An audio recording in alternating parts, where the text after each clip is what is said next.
continue our block of flat design. Now we want to start introducing some level of complexity. Actually, what we have been doing is quite very simple. Um, the first level of complexity, or the first level of difficulty we are going to introduce is what happens when the model have kind of like a cantilever projection or a projection. What I mean by that is that this is the ground floor, and let's say the first floor projects. You can see it projects by 1,000 away from the ground floor in both axes, both on x and on both on x axis and also on y axis. So it's projected by 1,000. So it's kind of like, how do you handle situation like that? That's what we're going to do next. Okay, I will open a new project or another software, another QuickStructure 10 software, and then I've already prepared the just almost like the same panels or arrangements that we've been working with. Okay, now here I have a set of rectangles. Okay, so what we do, we copy this rectangle. So I'll go to copy. As I said before, with if you're modeling with shapes, you can do stuff like this, but you can use copy. But if you are modeling with elements, you might not be able to use this copy, but you can use the copy panel that is here. Okay, so now I have copied this. So what I'm going to do now is to introduce another panel, another rectangle. So what I'm trying to achieve is similar to this, like what we have here.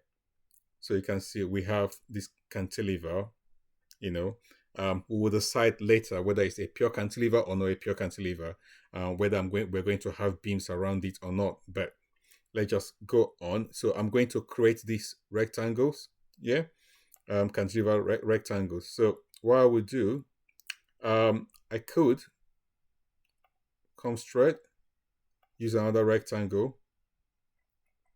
Usually you do this if you know the coordinates are direct, okay? But if not, better still, just do what we have always done, reference the existing rectangle. So I'll select this rectangle. That's what I'm going to do in this case, just to show you both. You can go direct or you can use that. In fact, I can actually copy this. For instance, I can copy this rectangle and then I'll drop it here. Okay, then for the next one, I will use copy by reference. So I can copy this to the bottom. As we have said over and over, it's actually better, except when you know that you are actually snapping at a grid or you are snapping direct. But always better to use copy by reference. In that way, the software will place the panel the way they're supposed to be. So this height, I will make it 1,000. And then I will do this also to the bottom.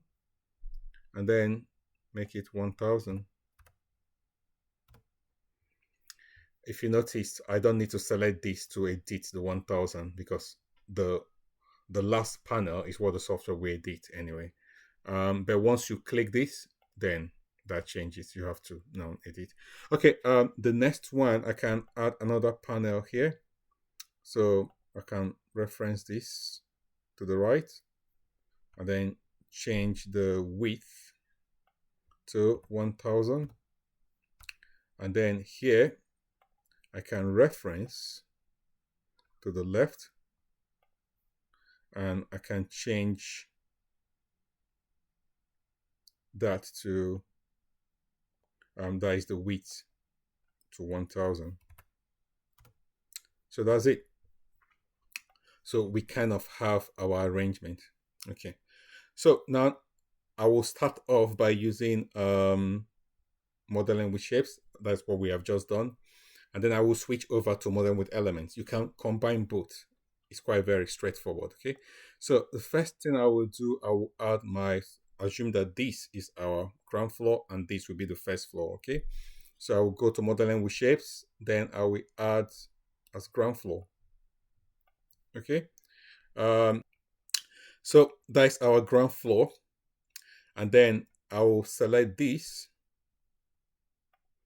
and add it as our upper floor. That is the first floor.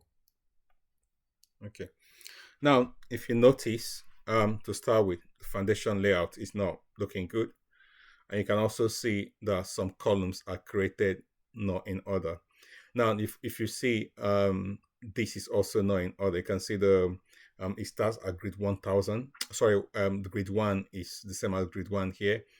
That is not what we want. The reason is this: we have an offset. We want to have a cantilever offset. Okay, so what we need to do is to change the start point of the floor. To do that, you can see I can change it right here. You can see the start point here is 0, 0. That is why it is the way it is. Okay, so I will just change the start point X. I will make it because we want it to project out. Okay, so it's minus 1000. So, and then the start point Y is minus 1000. Now, you use this so you can see the grid has realigned itself, as you can see. So you can see this is grid 1 and grid 2, and these guys are grid 2. The ground floor start at grid 2. That is actually what we wanted in a way.